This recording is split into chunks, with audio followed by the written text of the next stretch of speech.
అందరికీ నమస్తే. మాజీ ముఖ్యమంత్రి జగన్మోహన్ రెడ్డికి కూటమి ప్రభుత్వం ఒక పెద్ద షాక్ ఇచ్చింది. ఈ షాక్ ఏంటి? గతంలో కూడా దీని గురించి పలుసార్లు కూడా డిస్కషన్ చేయడం జరిగింది.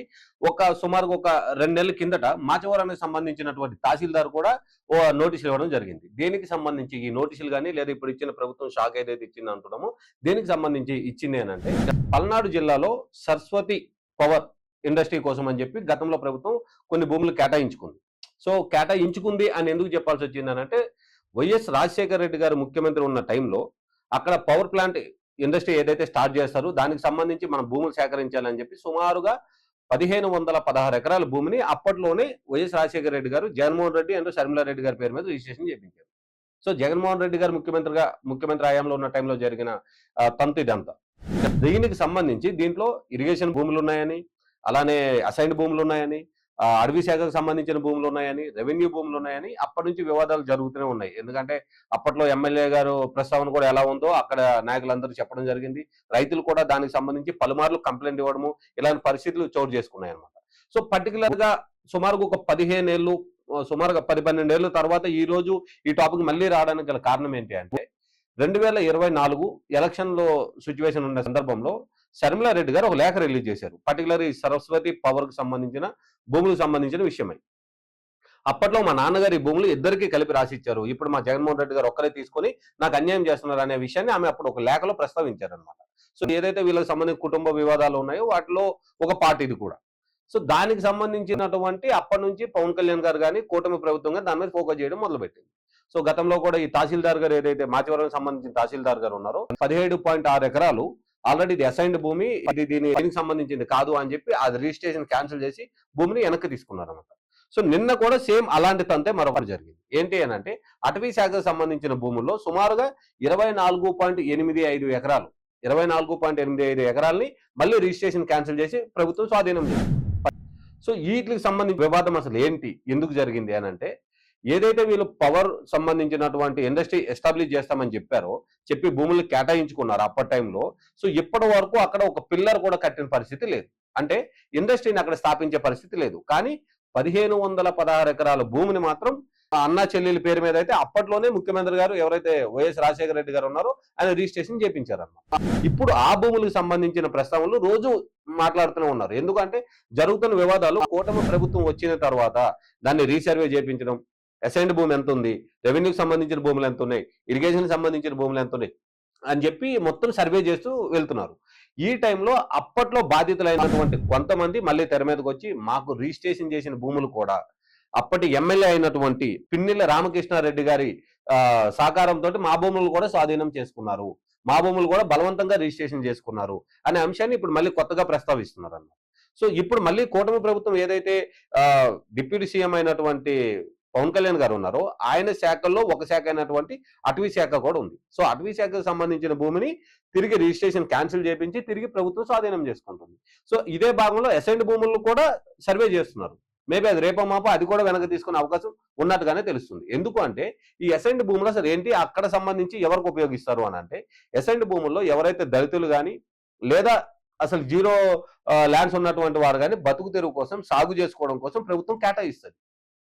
ఆ భూముల్ని వీళ్ళు బలవంతంగా తీసుకున్నారని, అలానే రిజిస్టర్ అయినటువంటి భూములు కూడా ఎవరైతే రిజిస్టర్ అయినటువంటి ఎగ్జాంపుల్ మనకే అక్కడ 5 ఎకరాలు ఉందనుకోండి, మన దగ్గర నుంచి కూడా బలవంతంగా వాళ్ళు రిజిస్టర్ చేయించుకున్నారని. ఎప్పుడు రాజశేఖర రెడ్డి గారి ప్రభుత్వం టైంలో. సో అప్పటి నుంచి గొడవలు జరుగుతున్నాయి ఈ భూముల గురించి. ఇప్పుడు ఒక కొలిక్కొచ్చినట్టుగా మనం చెప్పొచ్చు.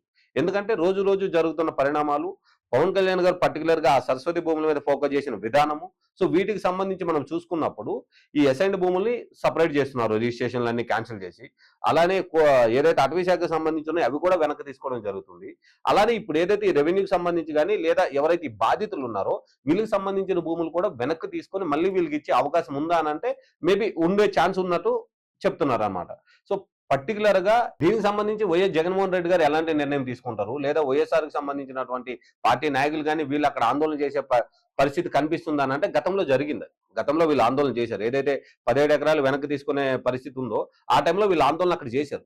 సో ఇప్పుడు కూడా అలా చేస్తారనంటే చేయొచ్చు కూడా, ఆ అవకాశం ఉంది. ఎందుకనంటే వీళ్ళు అన్యాయంగా ఏదైతే ప్రభుత్వానికి సంబంధించిన భూములు ఉన్నాయో తన సొంత పిల్లల మీద రిజిస్ట్రేషన్ చేయించుకోవడం అనేది ఫస్ట్ థింగ్ రాంగ్. అది ప్రభుత్వానికి సంబంధించి సరే వీళ్ళు ఒక ప్లాంట్ ఎస్టాబ్లిష్ చేస్తాం అనుకున్నారు, వీళ్ళు ఒక ఇండస్ట్రీ ఎస్టాబ్లిష్ చేస్తాం అనుకున్నారు. దానికి ప్రభుత్వ సహకారం కావాలి. ప్రభుత్వం సంబంధించిన భూములు వాళ్ళకి ఇవ్వడం అనేది ఓకే. కానీ ఇప్పటి వరకు సుమారుగా 10-15 ఏళ్ళు జరుగుతున్న ఒక్క పిల్లర్ కట్టిన పరిస్థితి లేదు. అక్కడ ఇండస్ట్రీని ఎస్టాబ్లిష్ చేసినటువంటి పరిస్థితి అయితే కనబడట్లేదు. సో అలాంటప్పుడు ఇంకా ఎందుకు ఆ భూములు వాళ్ళకి ఇవ్వాలి? సో అనే అంశం మీద కూడా రకరకాల వార్తలైతే మనం వింటూనే ఉన్నాం. ప్లస్ పరిస్థితుల్లో ఉన్నటువంటి ఏవైతే మెయిన్ టాపిక్ సంబంధించినట్టు ఉందో, ఈ 1500 ఎకరాల్లో ఎంత అసైన్డ్ భూమి ఉంది? ఎంత అటవీ శాఖకు సంబంధించిన భూమి ఉంది? ఎంత రెవెన్యూకి సంబంధించిన భూమి ఉంది? ఎప్పుడైతే ఈ సంబంధించినటువంటి బాధితులు ఉన్నారో, ఇలాంటి బాధితులు ఎంతమంది ఉన్నారు? ఎన్ని ఎకరాలు ఉంది? సో ఇవన్నీ కూడా సర్వే చేసి నీట్‌గా దేనికి సంబంధించి అది కేటాయించేటట్టు తెలుస్తా ఉందన్నమాట. సో ఎప్పుడు టైం దొరికిన ప్రతిసారి కూడా పవన్ కళ్యాణ్ గారు జగన్మోహన్ రెడ్డి మీద విరుచుకు పడుతున్నారనే చెప్పొచ్చు. పర్టిక్యులర్‌గా ఈ అసైన్డ్ భూముల విషయం అనే కాదు, తను చేస్తున్న తప్పులను వెలుగెత్తి చూపించిన విషయంలో గాని, మొన్న అమిత్ షా గారు వచ్చినప్పుడు కూడా ఏదైతే రిషికొండకు సంబంధించినటువంటి ప్యాలెస్ కట్టారో, ఆ ప్యాలెస్ వల్ల కూడా హరిత ట్రిబ్యునల్ ఏదైతే ఆ సంస్థ ఉందో, ఆ సంస్థకు 200 కోట్లు ప్రభుత్వం ఇప్పుడు పెనాల్టీ కట్టాల్సిన పరిస్థితి. జరిమానా కట్టాల్సిన పరిస్థితి. ఎందుకు అనంటే అక్కడ సంబంధించిన అటవీ శాఖ ఏదైతే పర్యావరణ సంబంధించిన ఉందో, దాన్ని కూడా వీళ్ళు కొలాబ్ చేసిన పరిస్థితి కనిపిస్తుంది మనకి. ఎందుకంటే పర్యావరణాన్ని కాపాడాల్సిన ముఖ్యమంత్రి స్థాయిలో ఉన్న వ్యక్తులు పర్యావరణాన్ని నాశనం చేస్తున్నారు. సో అలా ఇలాంటి కోణాలన్నీ చూసుకున్నప్పుడు పవన్ కళ్యాణ్ గారు దొరికిన ప్రతిసారి సమయాన్ని ప్రతిసారి కూడా తను స్పందిస్తూ ఏవైతే జగన్మోహన్ రెడ్డి చేసిన అన్యాయాలు గాని, అక్రమాలు గాని ఉన్నాయో వాటిని వెండగడుతున్నారని మనం చెప్పొచ్చు.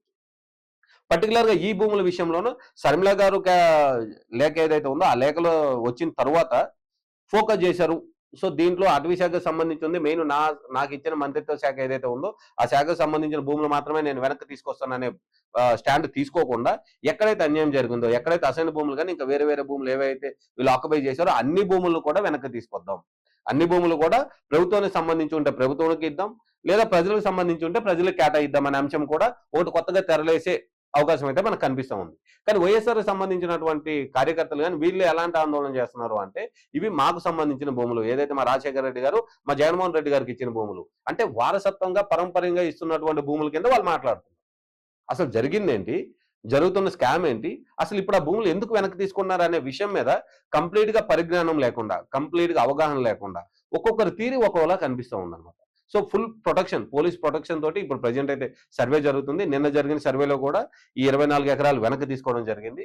సో మునుముందు కూడా ఇంకా తీసుకునే అవకాశం అయితే కనిపిస్తుంది. ఎందుకు అనంటే అసైన్డ్ ఉన్నప్పుడు ఖచ్చితంగా ప్రభుత్వానికి సంబంధించిన భూమి అందులో ఉన్నప్పుడు వెనక్కి తీసుకోవడమే రైట్ అనే విషయం కూడా భావిస్తా ఉన్నారన్నమాట.